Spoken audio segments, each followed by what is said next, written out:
दोस्तों, इन दिनों आप हलाल सर्टिफिकेट, हलाल प्रोडक्ट पर बैन, ये सब चीज़ें सुन रहे होंगे बार बार।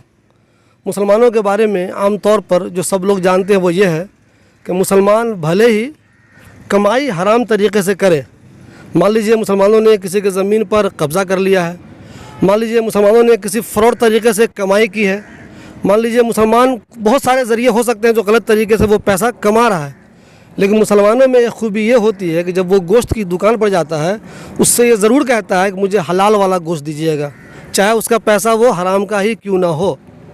हमारे साथ यहाँ पे ज़ुबैर खान सईदी साहब हैं।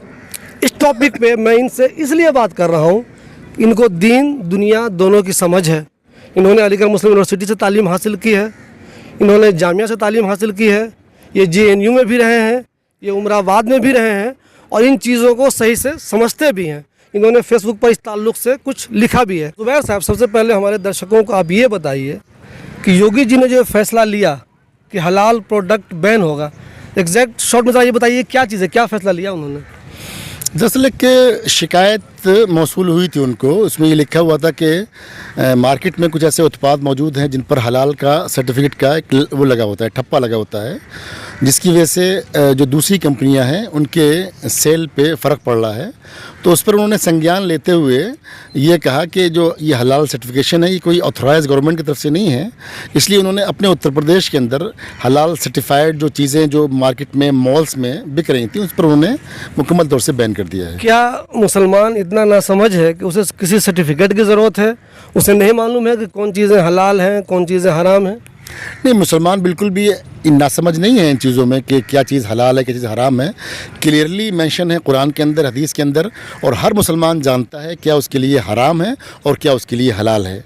ये अलग बात है कि बहुत सी चीज़ों पर उसका अमल नहीं है, हम उसकी तरफ नहीं जाएंगे, लेकिन बिलखुसूस जब वो खाने की तरफ जाता है गोश्त ख़रीदने के लिए, उस टाइम ये ज़रूर देखता है कि ये झटके का माल का गोश्त तो नहीं है, ये हलाल किया गया है या नहीं किया गया है, ये तो उसकी आदत में है।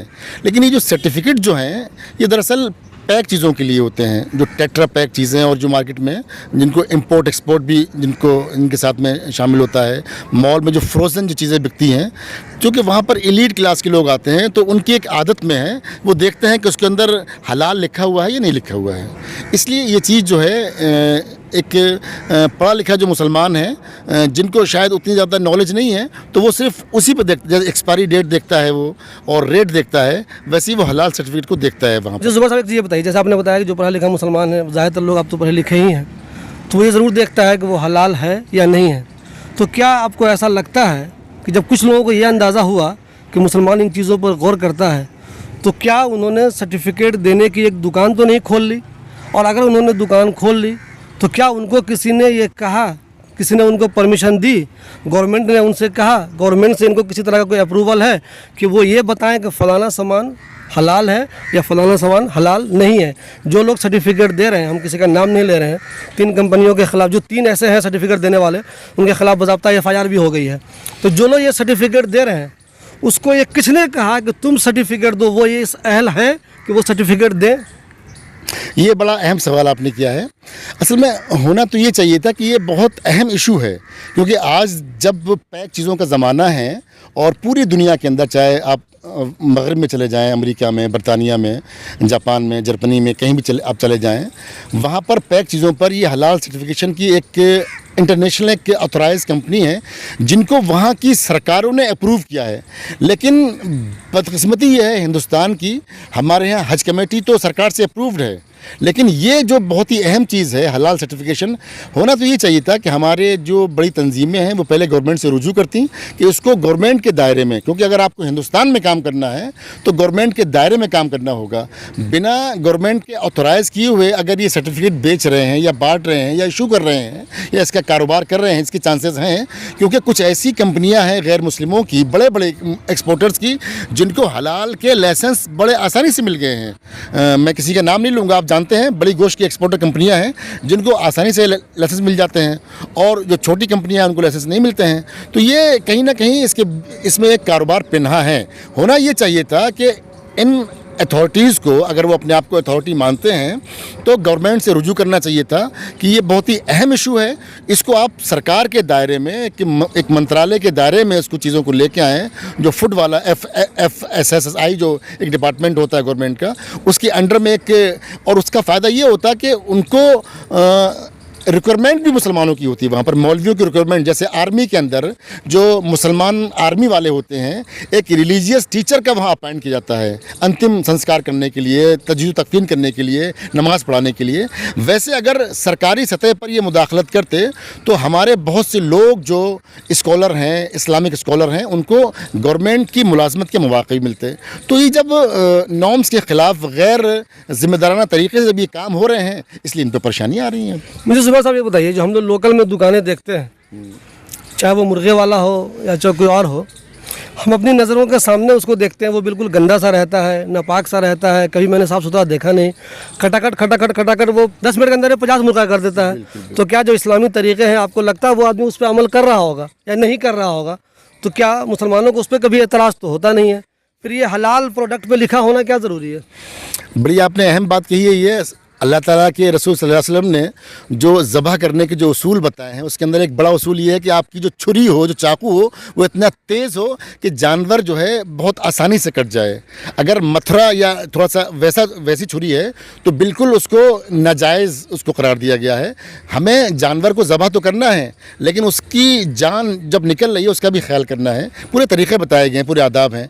ये जिस अंदाज़ में यहाँ देखते हैं कि वो हल्का सा वो लगा करके उनको तड़पने के लिए छोड़ देते हैं इस अंदाज़ में, और बहुत ही जल्दी से उसका खून पूरा नहीं निकल पाता है जो काटते हैं, कहीं ना कहीं लगता है, दिल को फील होता है कि बहुत ही गैर इंसानी तरीक़े हैं। इनको थोड़ा सा अपडेट करना चाहिए, इसको अच्छे तरीके से अपनाना चाहिए। लेकिन इस बात पर लोग, चूँकि कंज्यूमर इतने ज़्यादा हैं और जल्दी में इतने होते हैं, कोई इस पर ध्यान देता ही नहीं है। उनको बस जल्दी से गोश्त मिल जाए, वो अपने घर चले जाएं। ये मसला है दरअसल। इस तरह योगी जी ने ये फैसला लिया है, हो सकता है आने वाले दिनों में और स्टेट में भी हो जाए। गिरिराज सिंह ने बिहार के लिए भी ये शुरू कर दिया है। तो मुझे आप ये बताइए, क्या ये सिलसिला धीरे धीरे दूसरे स्टेट में भी जाने लगेगा? और क्या मुझे ये बताइए कि जो लोग इस तरह की मांग कर रहे हैं, वो बिजनेस की वजह से मांग के, जैसे योगी जी ने मांगी नहीं इसे बैन करो, बिजनेस मुतासिर हो रहा है लोगों का, वो बिजनेस की वजह से कर रहे हैं, मुतासिर हो रहा है कुछ लोगों का, या आपको लगता है नहीं कहीं कुछ नफरत का मामला जैसा आम लोग कह रहे हैं? आपको ऐसा कुछ लगता है या बिजनेस ही इन्वॉल्व है, ये लगता है आपको? देखिए, उत्तर प्रदेश के मुख्यमंत्री योगी जी ने जो फैसला लिया है, उनकी मंशा क्या है, मैं उनके दिल का हाल तो मैं नहीं जानता हूँ। लेकिन होता क्या है, जब भी कोई फैसला कोई सरकार लेती है तो दूसरे सरकारों के लिए, दूसरे स्टेट की सरकारों के लिए एक नज़ीर बन जाती है वो। और एविडेंस वाला जो हिंदुस्तान में कानून है, हर जज भी कोई फैसला करता है तो एविडेंस वो देखता है कि ऐसे फैसले कोई जज पहले कर चुका है। एक रियासत ने अगर कोई इक़दाम किया है तो दूसरी रियासत के लिए वो काम आसान हो जाता है।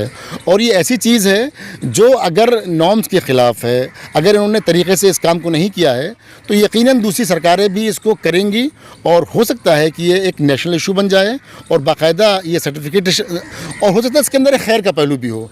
अभी चूँकि ये लाइसेंस जो हैं अपने मनमानी से इशू कर रहे थे, हो सकता है कि इसके अंदर खैर का पहलू हो, इसमें इस्लाह हो जाए और बाकायदा गवर्नमेंट को संज्ञान लेना पड़े और एक कमेटी बना करके, और एक बाकायदा जैसे नेशनल लेवल पर एक कमेटी उनको उसका गठन करना पड़े जो बाकायदा इसकी लाइसेंसिंग करे और सर्टिफिकेट जो है नॉर्म्स के अंदर बाकायदा एक बनाए जाएँ और उनको बाकायदा सर्टिफिकेट इशू की जाए। इसके अंदर खैर का पहलू भी हो सकता है और दूसरे स्टेट यकीनन उनके लिए नज़ीर बनेगी और ये पूरा नेशनल इशू बनने वाला है। देखिए दोस्तों, एक मुसलमान के लिए ये बहुत ज़रूरी है कि वो हलाल ही खाए, क्योंकि इस्लाम में हलाल ही खाने को कहा गया है। लेकिन ये कोई ज़रूरी नहीं है कि जिस प्रोडक्ट पे सर्टिफिकेट लिखा हुआ है कि ये हलाल है, वो हलाल ही होगा। इसके पीछे कोई खेल भी हो सकता है, चूँकि बहुत से लोग पैसा लेकर कुछ भी गेम कर देते हैं, तो ये भी एक गेम हो सकता है। और दूसरी अहम बात यह है कि जब किसी को गवर्नमेंट ने ये कहा ही नहीं है कि तुम किसी को हलाल सर्टिफिकेट दो, तो वो भला किसी को हलाल या हराम का सर्टिफिकेट कैसे दे सकता है?